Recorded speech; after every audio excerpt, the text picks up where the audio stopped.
Hello, everybody, and welcome back to Transport Innovation Summit. And day 5 of the conference this week has absolutely flown by. I'm Joshua Minchin, the Assistant Editor of Intelligent Transport, and I'm delighted to be joined by Soren Sorensen, who'll be moderating our very first panel session of the day. Now, Soren's joined by Philip Gerhardt from Arriva, Gavin John of Trapeze Group, and Dominic Muller, also from Trapeze. Just before I pass over to our esteemed panel, a reminder from me yet again, just to get your questions in throughout the session. Make sure you pick our experts' brains for the next hour or so, and we'll get through as many as we possibly can over the course of the panel session. But I think that is quite enough from me, so I'll hand over to Soren to introduce the rest of the panel in a bit more detail and get things started. Soren, over to you.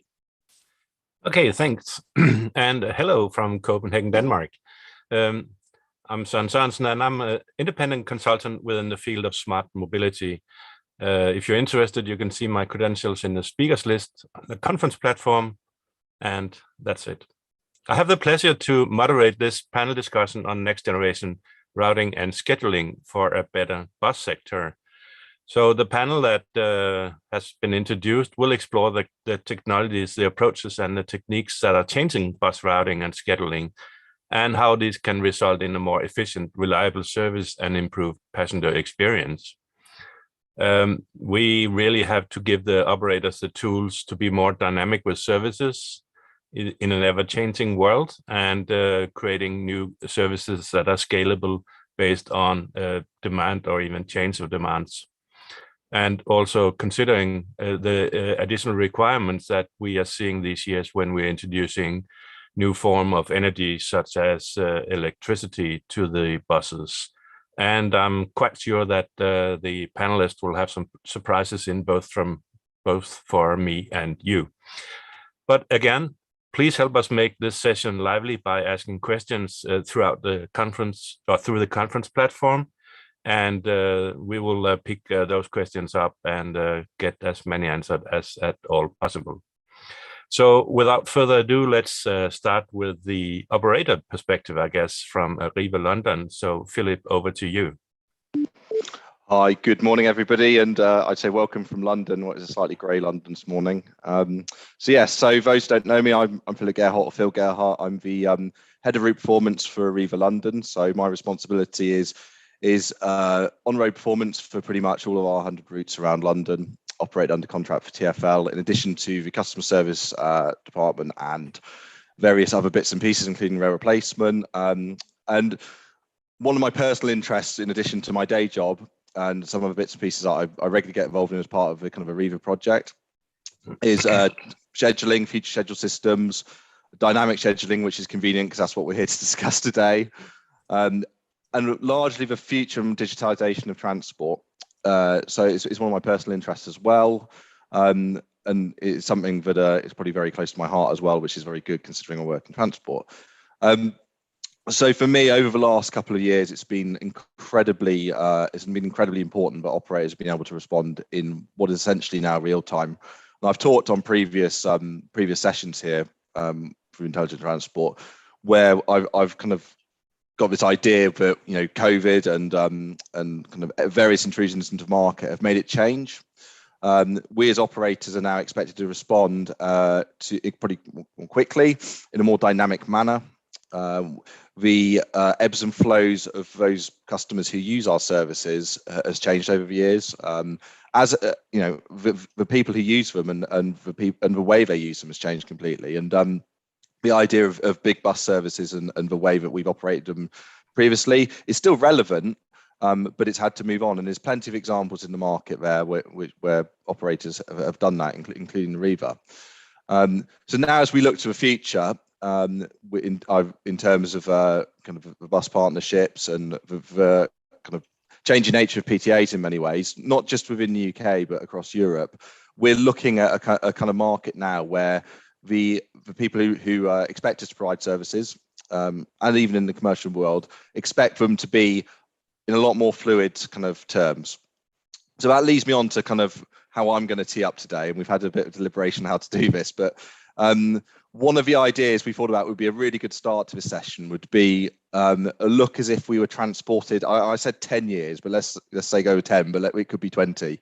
But 10 is probably a good starting point. So let's say that we were transported 10 years into the future. We've all just been plonked down now, and it's 10 years. Great. I don't know what's happened. You know, who's won the World Cup or whatever. What does the landscape look like? And when I talk about landscape, and I talk about for PTAs, for operators, and for the providers, some of which are obviously on this call today. You know, what are the people? What are the customer? What do they expect? Are we in a world where bus is kind of as focused on as it is at the minute?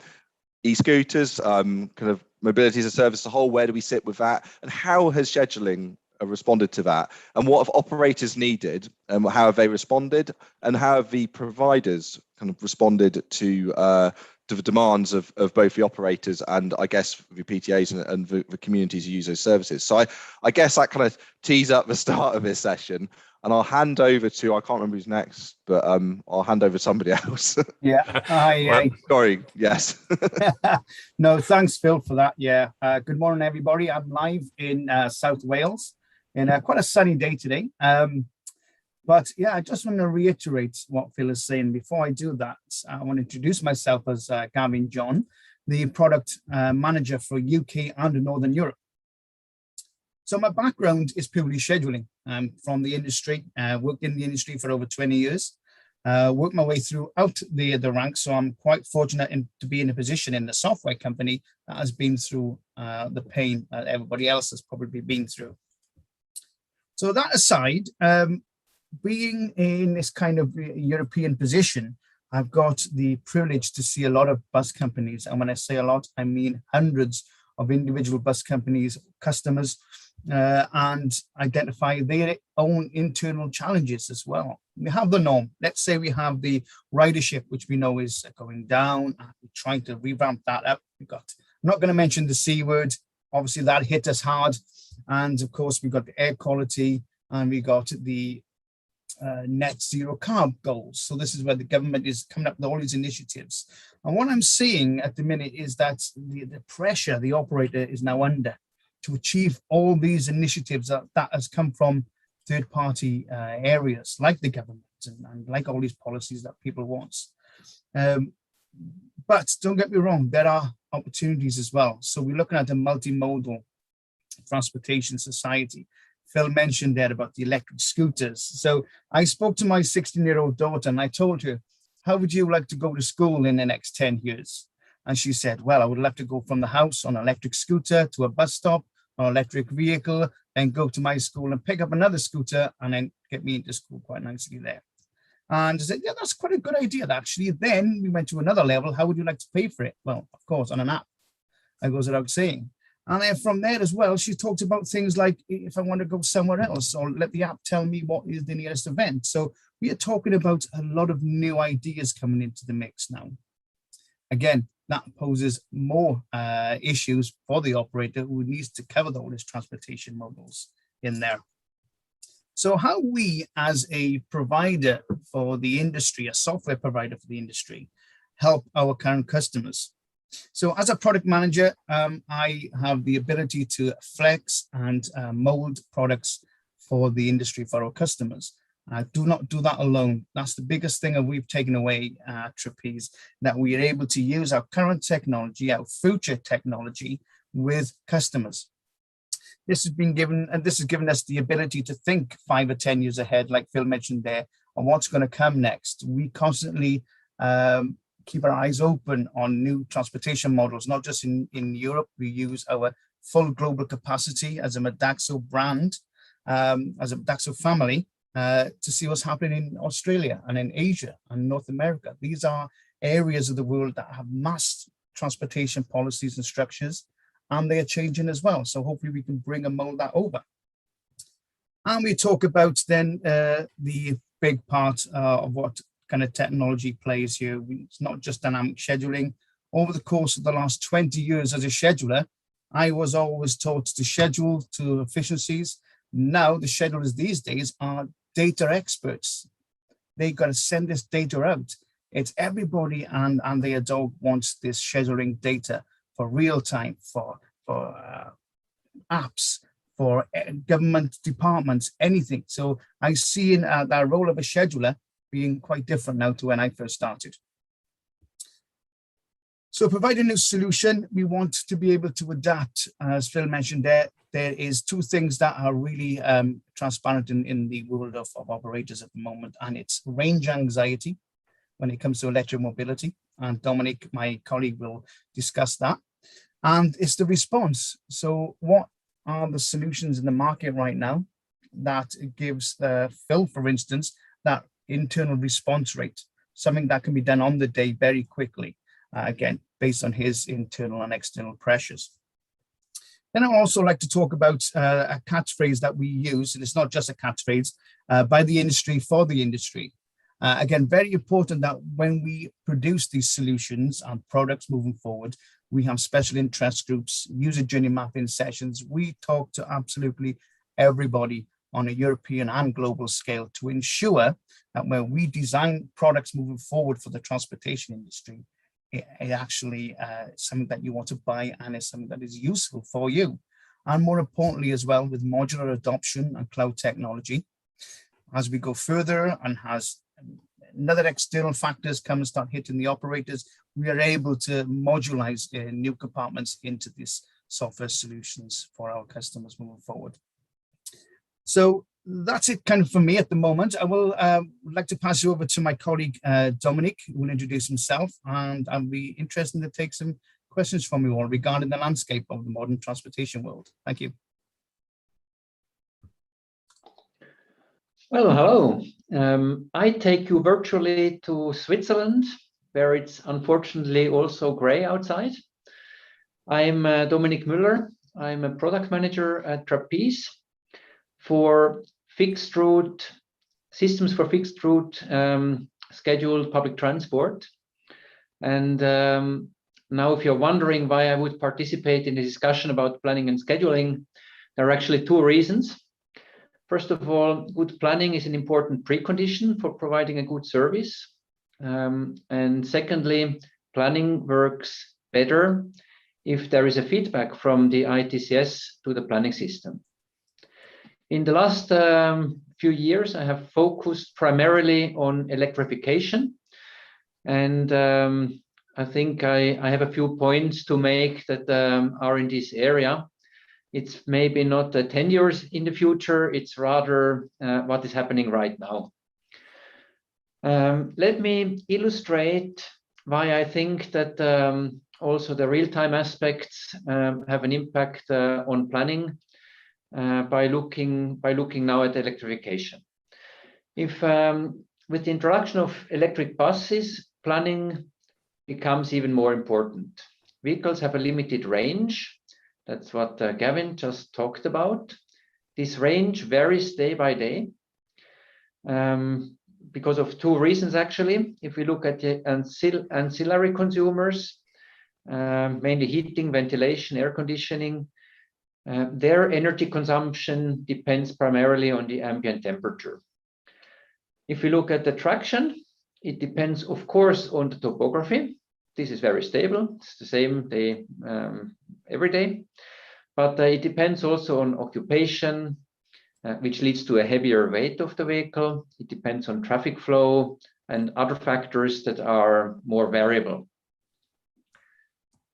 Due to this limited range, we need some buffers, and all of this needs to be planned. It's impossible just to let the vehicle operate the vehicles and monitor them, and then if we see that there is not enough energy, then to figure out where to get them charged again.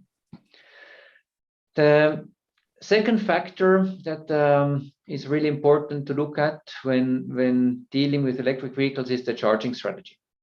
Primarily, whether it's overnight charging in the depot or opportunity charging while in service. This has a major impact on planning.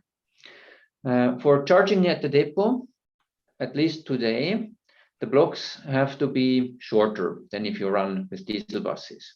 This means additional trips back to the depot and out again, and this needs to be built into the timetable. For opportunity charging, there will be conflicts at the charging points, or actually there shouldn't be any conflicts at the charging points. They should be avoided, while at the same time ensuring high utilization of this very expensive infrastructure. So regardless of whether we use depot charging or opportunity charging or a combination of both, the energy consumption needs to be modeled, both in planning and in operation.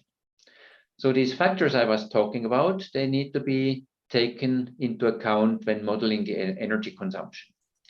The block planning that results then from block optimization and taking this energy consumption model into consideration in the planning step.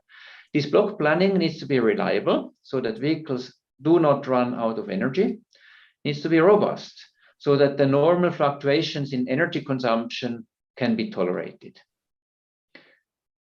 In operation, the energy consumption model results in accurate predictions of the remaining range so that nobody needs to be anxious about not being able to finalize the journey or the block, or at least reach the next charging point, given the particular circumstances of the day and these factors which are different day by day.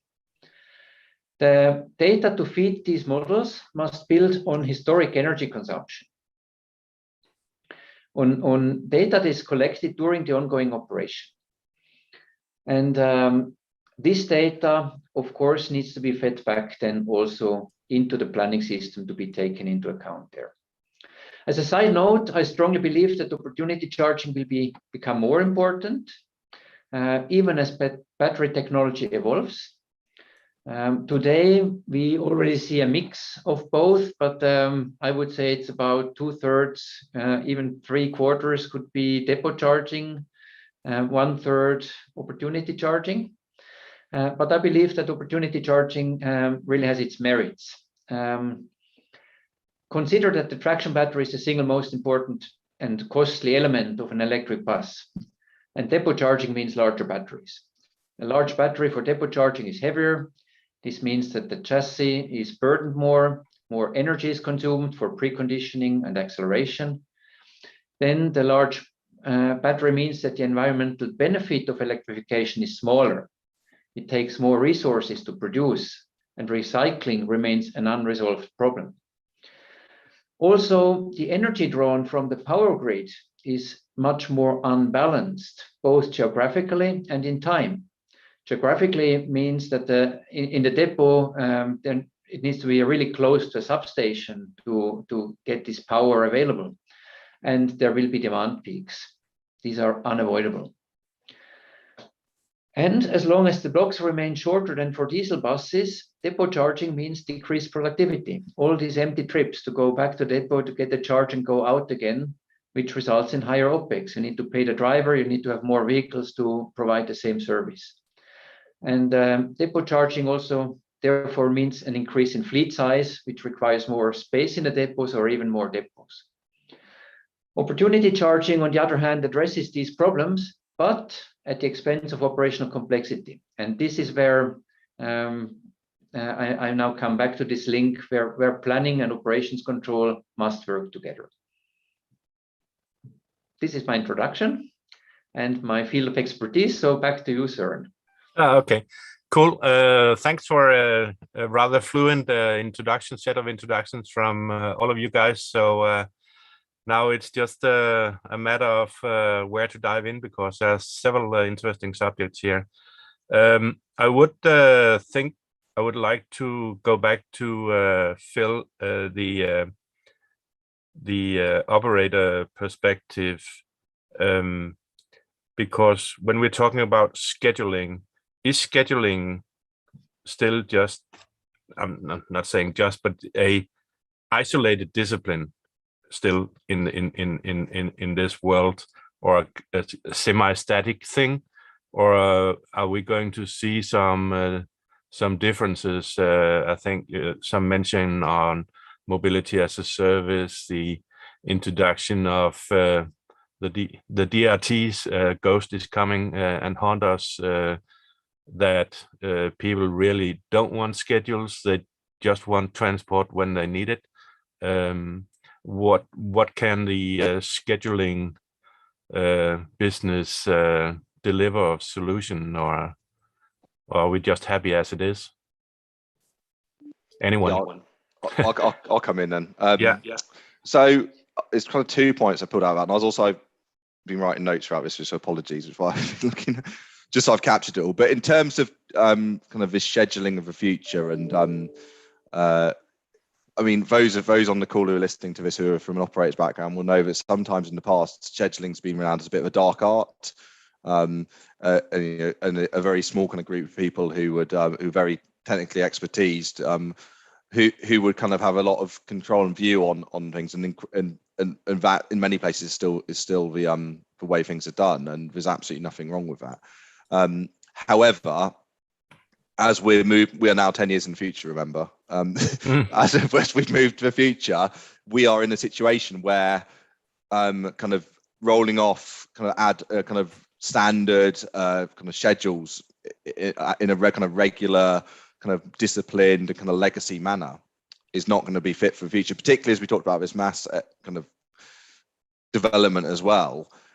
The idea of following a rigid time frame and be able to say, right, this is happening, okay, we'll put a new schedule out in however long in the future, that just doesn't work anymore. And the people who are producing those schedules, they are still there and they are fantastic, but it's about realizing and kind of bringing those people with us, not just in terms of kind of the engagement piece, but also with kind of having a system that will allow you to be a lot more dynamic, because we're getting a situation where there's so many changes required so quickly that we're not able to put the amount of planning and the kind of human resource into kind of a future plan, because it just takes too long. And operators who take longer obviously now stand out from unable to, probably a better way of putting it is aren't able to respond in real time. They stand out from the ones who do, and the ones who can go, yes, no problem to Peter, yep, we'll do that straight away, no problem. So there's this whole idea about the kind of being able to respond, and this idea of being a lot more agile. And traditionally, that agile and schedules are something historically, and I stress historically, that haven't sat together. And that's not a criticism, that's just fact. That's the way it's been, and that's the way the bus industry has been, certainly in London in many ways over years. But we're moving, as more and more operators are on board what are more dynamic platforms, their ability to respond and actually serve their and for example, in our case, TfL, we're able to serve them, far better than we have done previously, and the customers, who use their services, and we operate under contract, which is particularly poignant at the minute when we look at, going to the London example, if we look at the announcement made by the Mayor of London yesterday, and regardless of political views around that we have a huge uphill battle to attract people back to the buses, and we're running at 70-75% capacity, or patronage rather, but being able to kind of get a bus when you want it, and be able to, they're not, they're overloaded all the time because we haven't been able to change the schedule. Well, that's just not going to wash anymore. So that's kind of my one take on that. And I think my friends from Trapeze here will disagree with any of that. Going on, and my second part was, and maybe I'm jumping ahead of it, but I'll cover it anyway. So we talked a lot about EV scheduling, and Dominic talked about kind of this the kind of cost benefits versus opportunity charging versus kind of on-site charging. One thing that's come clear from an operator in terms of operating EVs is the idea that the people who provide the batteries and battery technology, they have their own telematics systems. However, a lot of that is proprietary, a lot of that is their own interface, it's their own ecosystem. However, the information they have on the charging, and for example, if we go right down to battery degradation, that all has to be baked into a future schedule now. And route lengths and geographies and all those bits and pieces, that has to be brought together. Now, there are some providers who won't want to share that information for commercial reasons. There's others who'll be happy to do so. There's this whole kind of question around back-end access to that data for operators and for scheduling platform providers. So 10 years in the future, I'd hope that they've been resolved well before then. But 10 years in the future, that will all have to be resolved. All those barriers have to be broken down. If, going back to my original point, we are trying to work in a more agile manner, because we can't work in an agile manner and respond in a kind of more flexible and real-time fashion if the systems that we have behind it aren't able to keep up with that, and accept that things are developed in ad hoc fashion. Some operators will develop their own systems to support it internally, which aren't off a shelf and aren't out of a box. They're developed by, as have been described over the years, as kind of whizzes with tablets. Was one of the kind of ways they've been described. But they are the future, and in kind of engaging those as part of any future schedules offering is key, because a lot of those who have an intricate understanding of it combined with the schedulers and combined with the EV battery providers, all of those people need to have some kind of co-op in there in order to provide for the customers at the end of the day. That's kind of my take on it. And as we're 10 years in the future, that's already happened, remember. So, but I guess I'll hand over now because I've said my piece. Yeah, I've just had one question to you.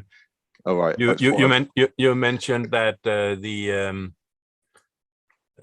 mayor of London had come with a statement just for everybody else's benefit. What did he actually say? Oh, sorry. Yeah, maybe I made the assumption that. Yeah. Well, I'm not in London. No. Sorry, that's probably my fault. So essentially, it was put out in the Evening Standard, which is a London evening newspaper yesterday as well. Mm-hmm. London Transport for London is facing what they probably describe as an existential crisis again in terms of funding. They've talked about a large number of bus routes. I can't remember the exact number. Somebody will probably be misquoted here. It was either 100 or was it 200 being cut off? I think it was 100. No more electric vehicles. Extensions to the Bakerloo line being cut. And all manner of areas being cut unless funding was secured kind of past this year. Now, aside from all the politics, etc., around that, there's this kind of bigger issue about the amount of money that London gets in funding in comparison to other kind of big mega cities. So that's all behind the scenes as well. But that's obviously going to flow through to some of the conversations we're having today, because if the support there is very, very key to develop a lot of these systems, particularly for PTAs. And if you look to the franchising kind of plan in Manchester as well. So yeah, it's an interesting one. So hopefully that answers the question. Yeah, great. And I think it might also be good to hear from the supplier side on because I mean this is not a London only thing. I mean 75%. We're between 75-85% on public transport, kind of everywhere, at least on the European scene. So this is a general thing.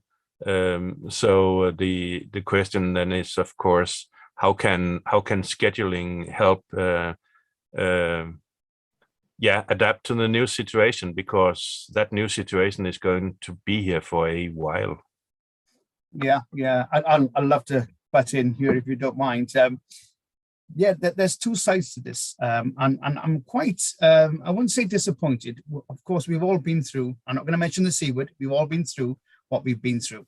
And for me personally, I think we've missed an opportunity. I mean, the industry in general missed an opportunity.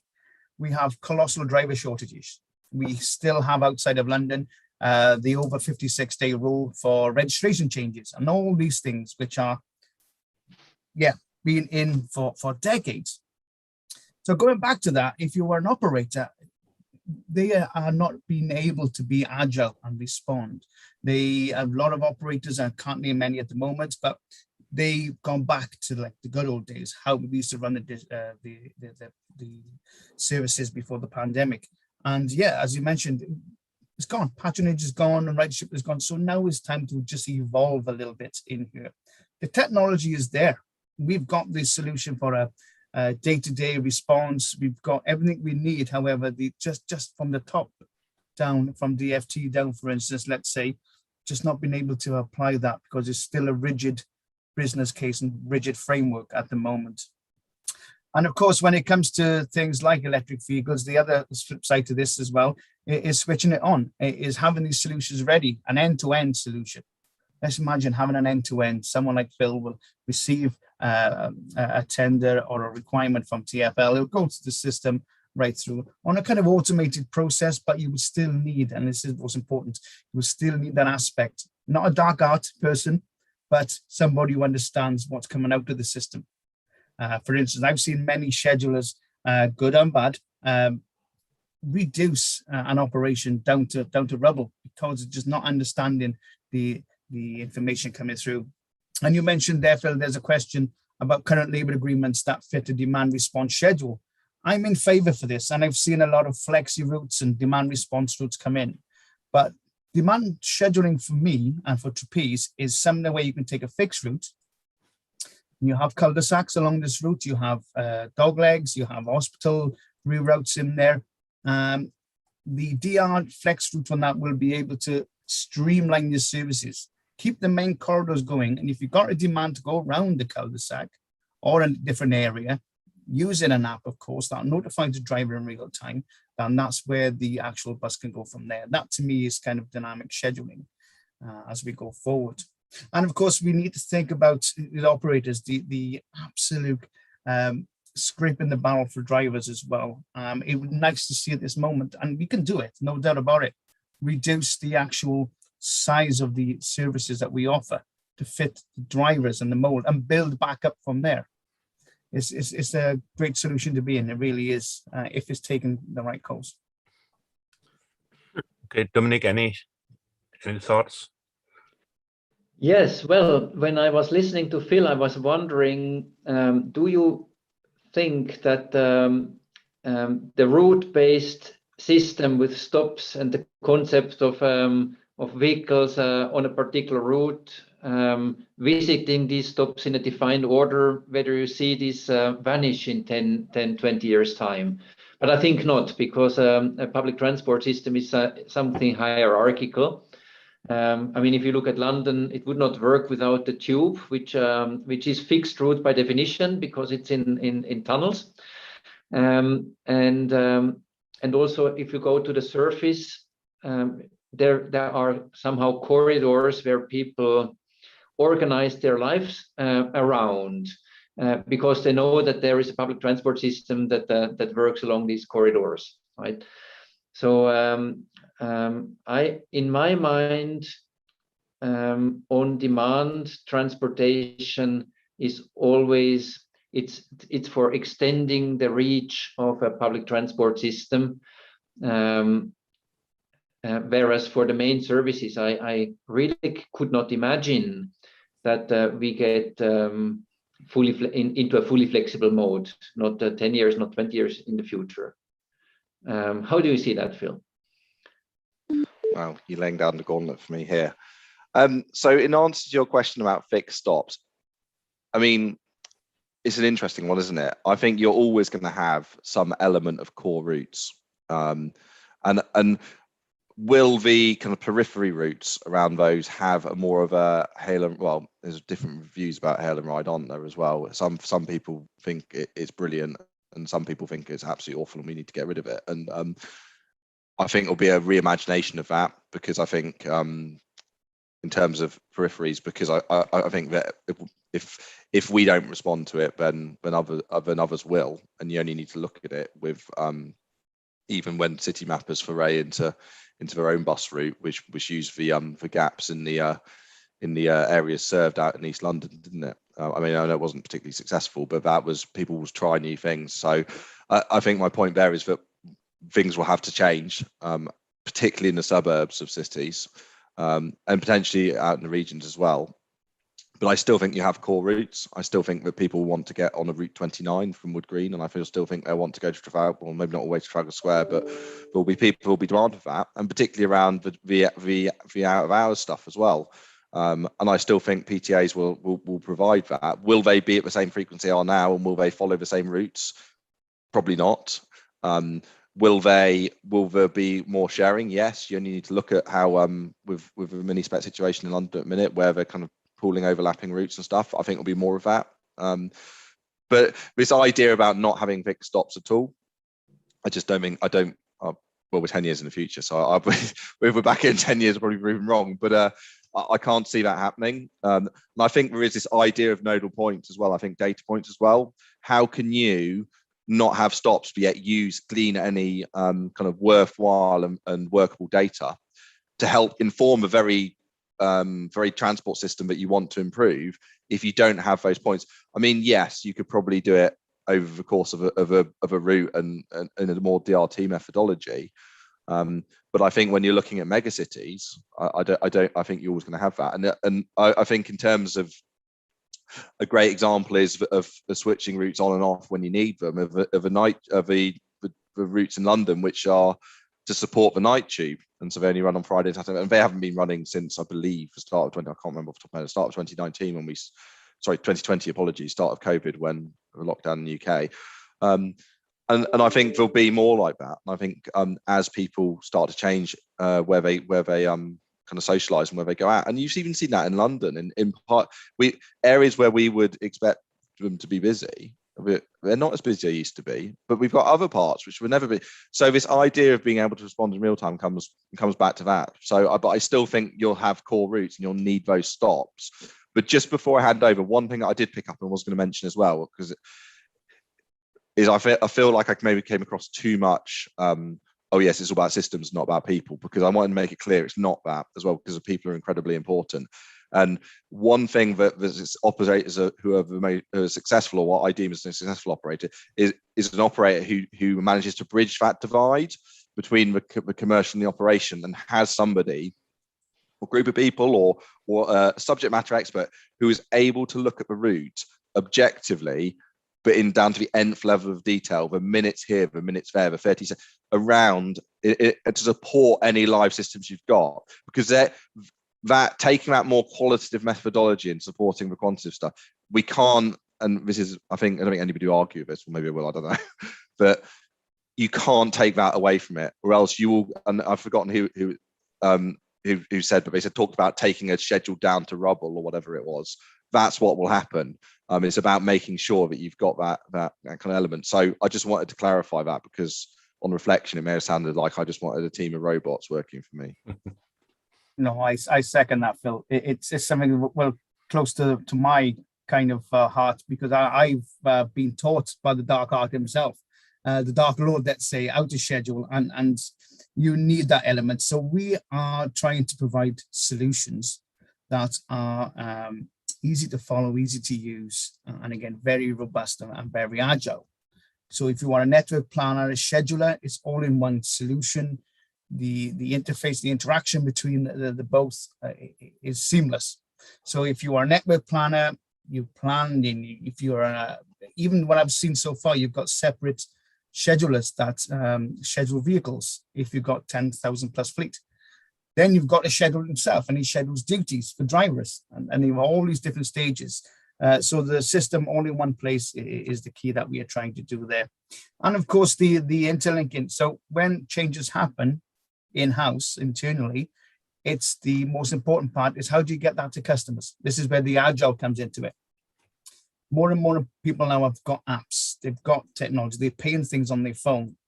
I'll say the word COVID has ramped up the app technology to a point where even my gran had to use an app to deliver food to her home. That's what's happened. That's pushed the network. So a lot more people now than ever in history of mobile technologies using applications. That said, of course, that goes with, okay, if I change something in my schedule, how do I notify my 10,000 plus passengers who's going to take the service tomorrow morning? And that's where it comes into it, the agile approach. And this is where the DRT or our DRT solutions and our app technology plays a big part in this for our customers, especially in North America, where we are able to do something in-house and then it goes straight there. The good old days where even when I was back to my old job many years ago, we had to go and change the flagpoles and the timetables, these pieces of paper laminated with all the stop information. Those things are depleting by the day, and we're using all these RTI systems, which is brilliant. And that's the best way forward. I'm hoping with this technology, and the more it ramps up, the more we have the connection with the passengers who actually pays for the services, is that the less that we use bus stop flags and all these kind of things. And that's where the system starts coming more agile then, and push that out there so everybody's informed there. Okay. There's we're talking about the agility and the dynamic part. Scheduling has traditionally, at least what I've seen in Denmark, been something that you do with a yearly change. Do it on a yearly basis, based on discussion, feedback from drivers, but very much analog feedback and knowledge, and what used to work, which then can turn into trouble. But now today, I know exactly where all my buses are real time. They are sending all kinds of data into the back office of the PTA or the PTO, whoever, depending on what nation you're in. All data about power consumption is available today. I mean, and if they're not available in open systems, open data, they will be very soon, because that will be a requirement from the PTAs that they can get those data, because it's important for their operation, and even to tell how green they are in the way of operating. So today we have myriads of data. We also now have, during the COVID, we have data of bus occupancy. How many are in the bus? Where do they get on and where do they get off? And also this bus stop, nobody is caring about this bus stop, so we can just drop it. So how are you getting access to that data and feeding that into your system? Yeah, that's something there, and Dominic no doubt can add to this as well. We got the again the luxury of offering PTA and PTO systems. 9 times out of 10 it's the same system, so the integration is seamless between the two. We've also found as well that there are new job roles that's been popping up within the industry, no longer schedulers but data managers, and these kind of people that takes all this information and gives a data-driven decision to the business, which is the best way forward. It really is. But as long as we continue to integrate and capitalize on our let's say reach, for instance, and use modern standards like APIs and so on, is that these should be painless. Not going back 10, 20 years ago where it was CSV files and manual inputs. That's where the pain happens. And that's where Phil mentioned where you got, that's a really fixed solution there. So the agile possibility is the information is transferable via multiple platforms, easy, day to day, straight away. Okay, so that is being fed into the systems today. Yes. Maybe I can add something here. In the context of our electrification projects, what we are trying to do is to obtain power data or energy consumption data from the vehicle. And today this is quite difficult because for obvious reasons, vehicle manufacturers, they are not willing to provide access to all the data without, let's say, being forced to, like you mentioned, without somebody asking it and making it a condition for buying the vehicle. So I think there is also a standard lacking that would standardize how this data can be collected. So every manufacturer will have a different way of representing the data, and different data elements will be available. So we are still some way to go there to be able to harmonize this and to make this available as ubiquitous as Søren, you made it appear in your statement before. But it's undoubtedly the direction in which we are heading, right? What also came to my mind when we talk about flexibility, what gains a lot of importance is real-time traveler information. If we don't have the fixed timetables anymore that change once a year in the beginning of December, we need really robust, ubiquitous, 100% complete and 100% reliable real-time information for the travelers. And there is actually a problem here currently, is that we don't always have it. For example, and I'm not finger pointing here to the PTOs at all, but if the voice communication is used to instruct the driver to do something, for example, to go onto a detour or to do a curtailment because it makes no longer sense to go to the terminal station and for whatever operational reason, then the system doesn't know about it, and it cannot inform the travelers. So, but good traveler information is really the precondition to becoming more flexible, also in the scheduled operation. But isn't it so that a bus driver should get information on where he is going from the system? And so I mean that isn't that the static system's responsibility? That's how it should be, right? The central dispatcher, the service controller who organizes, let's say, a flexible response to an incident by rerouting a vehicle or doing whatever, should do this by means of the system. So the system knows what the plan is and can at the same time instruct the driver and inform the travelers. However, very often voice communication is used between the service controller and the driver. And this is bypassing the system and thereby bypassing the ability of the system to inform the travelers correctly. Okay, that's fine, but that I would say that's a poor contract management between the PTA and the PTO, because that's not, I mean, stop it. Yes, on the one hand, yes, but I'm mentioning it because good traveler information is really the basis for any kind of flexibility, because otherwise the travelers will not know what is happening. Right? That's correct, and that's one of the reasons why there's an European standard for how that data should be provided, namely the NATEX and the SIRI standards, where the SIRI takes care of all the real-time changes to the static data, so that we get it out in the open data format. But anyway, I understand it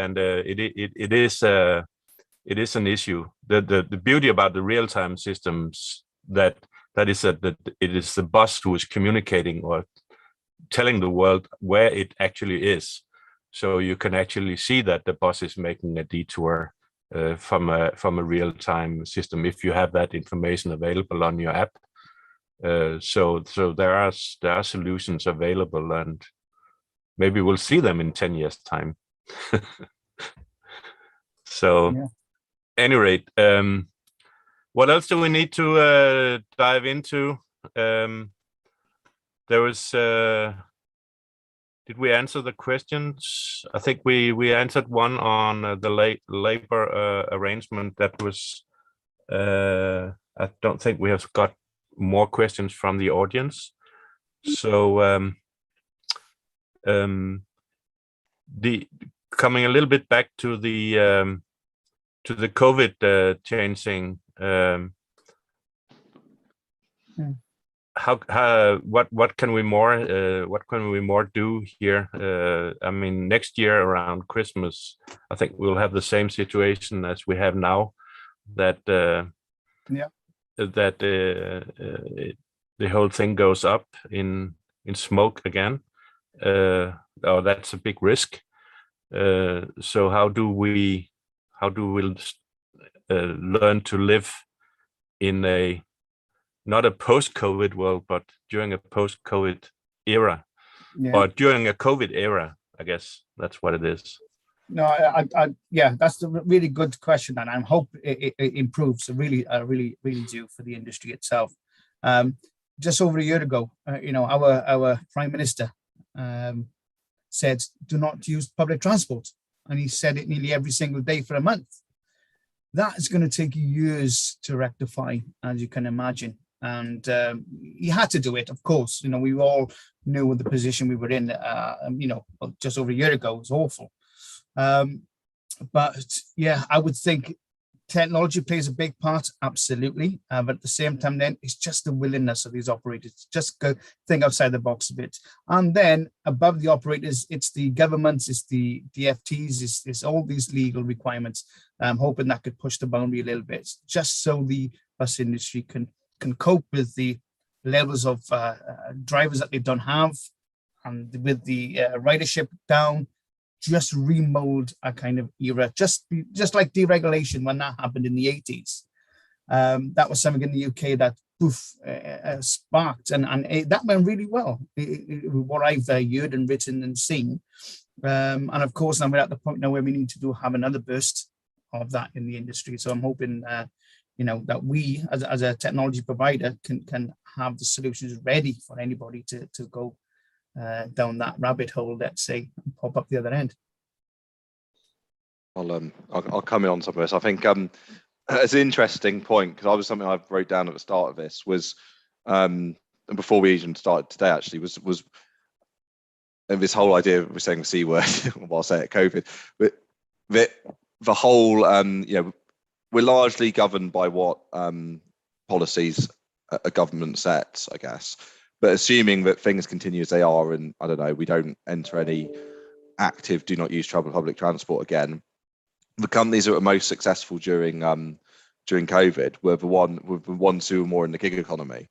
And you only need to look at in the UK in terms of things like, I don't know, Gorillas and various others who Getir and people like that, who are providing groceries, for example, in London and some of the other cities. So they kind of they adapted to the change in people's habits. They adapted to the fact that people were at home. A lot of people weren't able to leave or didn't want to leave. And obviously, how does that apply to buses when transport, we want people to leave and go places? But I think and it comes back to a lot of this mobility as a service idea. There is so much we can learn from them. And it leads on to some of the other stuff I've talked about having schedule systems and allocation systems kind of start to go hand in hand. This idea of a bit more dynamic allocation, where you don't just kind of say, allocate duties based on the usual traditional manner. Let's say you start a more of a kind of what I would say a bidding idea, but people want certain slivers of job because it fits around their life, and that's how these kind of startups work in many ways. And there's so much we can learn from, and I'd put it back on the providers as well. The ones who engage with those ideas and this kind of more agile idea of all the ones who will have a product in future which will last for 10 years that we're now in. But I think for me, and it was something a lot of this also goes, if you go back to a lot of root cause analysis, for example, a lot of this also relies on the PTAs producing requirements and schedules for the operators to work in a tendered market anyway, but also I guess where we're going a lot more through in terms of partnerships, to have a schedule that actually responds to people who use the service. And I think that's that with the partnerships that are developing over the coming months and years. I think that's key, because the operators will have that understanding of where the ebbs and flows of people are. And we certainly have a dynamic feedback in London at the minute, but a lot of the schedules are still built in a very traditional way, because we schedule in a very traditional way, and the easiest way is to reduce the frequencies or whatever else. But there are other ways of looking at it. So I think we need to start looking a bit differently and learning from the gig economy. But it's kind of my take on it anyway.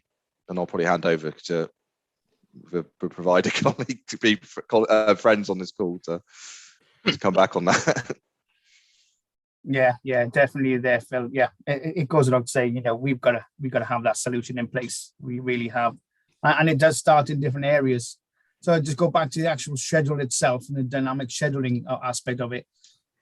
We know the solutions out there. We know where we are, but we don't know where we need to be. And yeah, to a point where even when I go on site and visit clients and bus companies, their job description dynamic has totally changed. It's all based on data now, and what we can do with the data and manifest, and how we can make it efficient for the organization as well. So I would love to see a little bit more, I would say, a relaxed approach when it comes to bus routes and so on.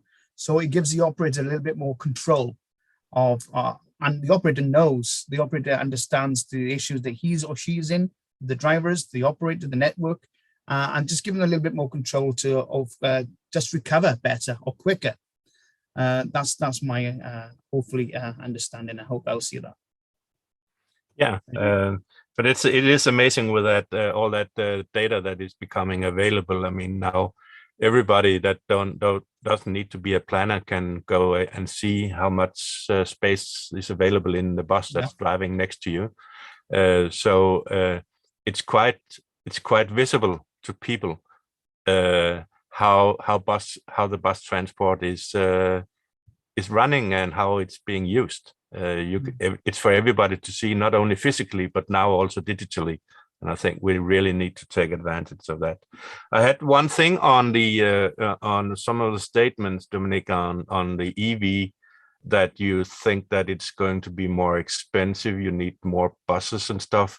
That conflicts a little bit with what I've learned from some of the recent acquisitions of new technology of EV buses here in Denmark, where actually the at least the price per hour delivered is similar or at the same level as for traditional buses. So it does not really increase the cost. So I'm a little bit puzzled where you have that data from. I was just referring to the additional empty trips that need to be made if a vehicle needs to be charged more often and therefore can run shorter blocks, because then you have the journey from the depot to the route and back, which are empty trips, and this needs to be balanced against the productive journeys, and this ratio is less good for electric vehicles, provided they cannot run as let's say 16 hours, 18 hours like as diesel buses can. But yeah. I fully agree. I'm aware of the business case for electrification. It's actually good, because you have the higher costs per vehicle, which are offset during the lifetime of the vehicle with the lower energy costs. Yeah, yeah. So even if that you are counting more vehicles, you are still seeing the same cost per hours produced. I mean, so we can both be right, isn't it? Well, it doesn't matter whether we are right or wrong. We can look at the figures for what it costs to. But if you look at Shenzhen, for example, the Chinese city, which is really the showcase for electrification, because they electrified all of their, is it 30,000 buses? They have 30% more vehicles than they had previously when they ran a diesel only operation. Yeah. Anyway, I wouldn't use a Chinese example because I would rather see it in a European context and with European contracts. I wouldn't. I could imagine all kinds of things that they could do in China that we can't. So anyway. A little personal thought on that one. We're coming to an end on this session, so I would like to invite each of you to give a good hint or on what you think the audience should take away from this session. What would you hope that they have learned from listening to you guys? I'll go first, shall I? Because I was first at the start. Yeah. I expect some of the audience here have probably vastly more experience than I have.